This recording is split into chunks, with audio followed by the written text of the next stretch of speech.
Hi, my name is Ellie, and in a series of tutorials, I'm going to show you how to use the features of VEDAMO Virtual Classroom. I hope you find this useful.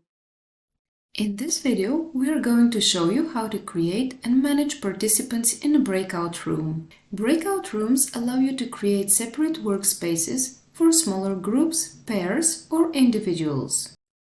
To do this, you need to create groups from the Groups section by clicking the Add Groups button. Note that only the host or admins can create groups.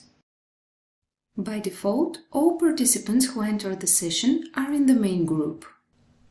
A new window will appear where you need to select how many groups you would like to be added. From here, you can choose if you want to only create the groups or randomly assign the participants in them. Assign the participants manually or randomly from the drop-down menu. If you choose to manually assign participants to the groups, a new window will open. From there, you can select which participants you want to assign to which group. You can also add new groups or reset participants, which will take them back to the main group in the session. After all of the changes are made, click on the Apply Changes button. When all participants are assigned to groups, you can move them there from the Move All Participants to Groups button. The host can enter each of the groups via the Join button. You can rename the group by clicking on its name.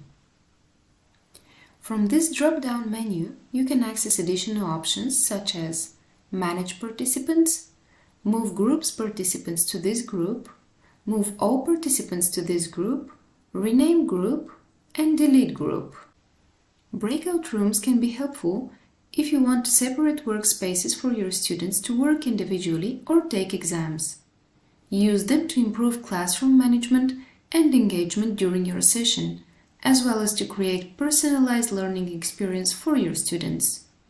Thank you for watching. You can also check the detailed step-by-step article in the description of this video. Happy teaching!